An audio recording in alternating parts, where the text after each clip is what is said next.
I suppose when most of us heard about the royal wedding, we all gave out this collective groan, and particularly for people who've been around a long time and had witnessed the horrors of past royal weddings, that groan was much louder, because I think we knew what was to come in terms of the coverage of this wedding, the sickening coverage of it. And I think it's produced a lot of responses from people who don't like the royal family and don't like the monarchy. Some of the responses that I heard were, get yourself stociously drunk the night before, drink steadily through the day, wake up the next day, which will be Saturday, with a terrible hangover, and then look back and the whole thing will just become this drink-inspired nightmare, which may or may not have happened. Another response was, get away, go a holiday to a foreign country, preferably a republic somewhere, and just forget about it. Someone else said, just get yourself in a dark room, close the door, hunker down until it all goes away. Or you could do what I think my mother-in-law is going to be doing tomorrow, which she's going to be watching it, but she'll spend the whole afternoon shouting abuse at the television. But for socialists, I think the royal wedding represents an opportunity to express your opposition to the royal family and to monarchy, but also an opportunity for us to promote republicanism, in particular, our concept of republicanism. For the establishment, royal weddings are quite important events. For the aristocracy or the aristocratic establishment, it's about them showing off the legitimacy of inherited wealth, inherited privilege, and also demonstrating that the concerns of ordinary working people, like cuts and poverty and unemployment, are really not their concerns. And for the government, I think it's about providing something which is a diversion from some of the economic bad news that's around. And you can absolutely guarantee that the government will have been centrally involved in the timing of setting the time for the royal wedding. It won't have been the two people are getting married who decide. They'll simply have been told when they were getting married. And I think for the media, it's simply this media celebrity event.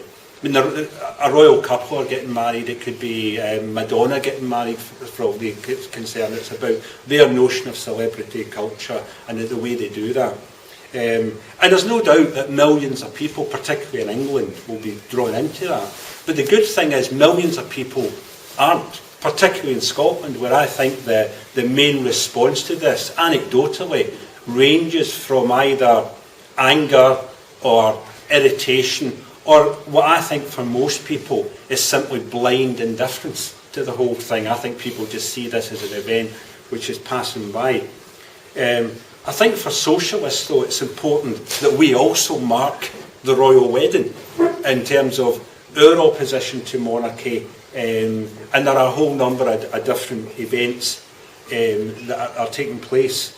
But it's also about our opportunity to promote both the general concept of republicanism, but also our ideas about republicanism.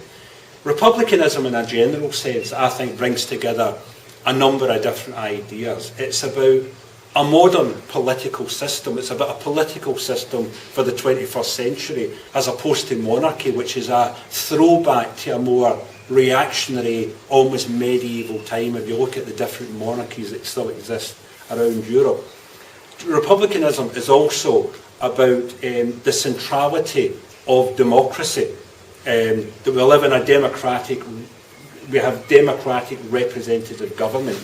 And it's also about a concept of citizenship, that we are citizens, we're not subjects. Constitutionally, everybody in this room is a subject of the Crown, but we reject that. We are not subjects of the Crown, we are citizens, we're active citizens, and we promote a concept of citizenship, which is about the rights and responsibilities of citizens.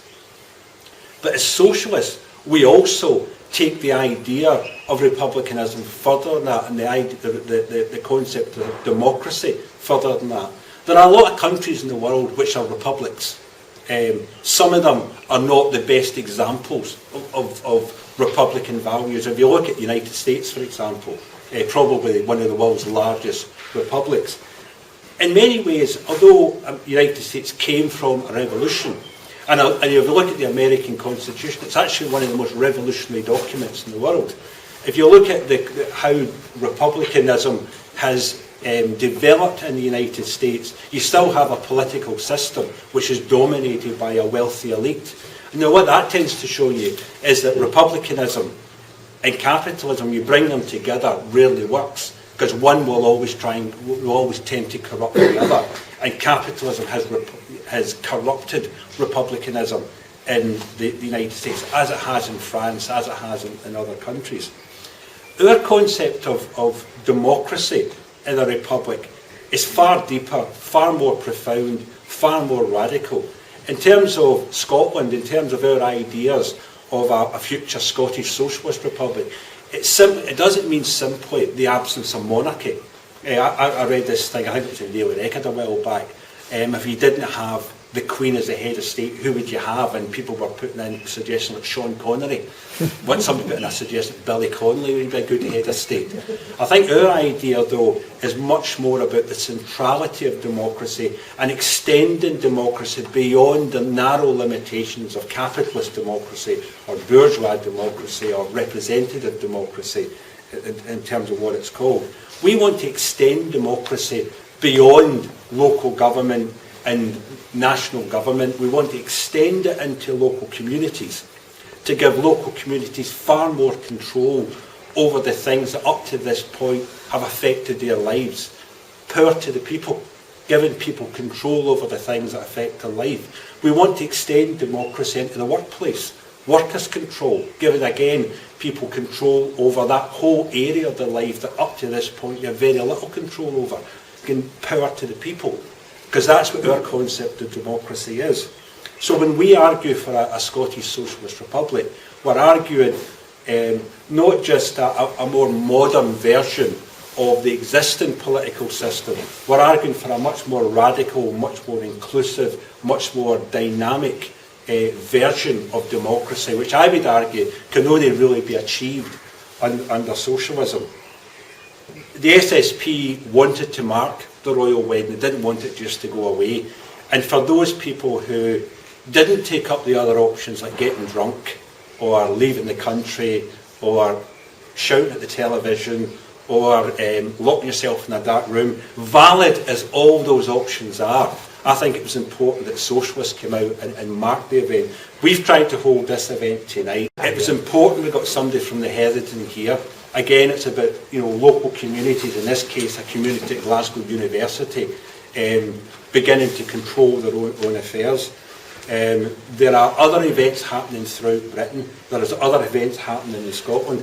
I'll just give you a notification of the event in Edinburgh tomorrow. I got an email through, in fact it's from Alan here, an email through. Some people have read this, but it maybe actually takes on board the spirit of what we're actually trying to achieve. It just says, invite friends, spread the word and repost. Update, due to large numbers of invited to this, we are unable to send a message to everyone. El Pueblo will be assembling at 12 p.m. in the square outside St Giles Cathedral at the junction of the Royal Mile and George IV Bridge. From here we will take the party of rebellion through the streets. This event is not centrally organised, so bring your own instruments, banners, megaphones, flags and bevy. Drinking is legal in the streets, so no worries on that front. See you all there.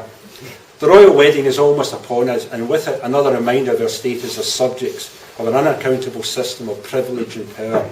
In the light of David Cameron's reassurance that people will be allowed to freely mark this special day without regard for red tape, we want to embrace such reassurances to express our contempt for the archaic and inherently undemocratic institution of the monarchy.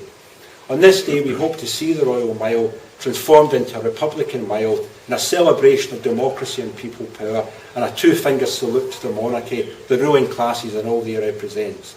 Bring loud hailers, sound systems, royal and political effigies, anything to make enough noise to be heard in the centres of power, whether London or Edinburgh. If anyone knows how to perform a rain dance, please teach us, and we can endeavour to send some dark clouds to Buckingham Palace. Most importantly, bring the spirit of rebellion. I think that's what we want to engender in Glasgow. We want to try and make the event in Edinburgh a success so that we have that spirit of rebellion and try and break through this media blockade that basically said that everybody is enthusiastic supporters of the royal family and the royal wedding. Millions of people aren't, and let's make sure that our voices are heard.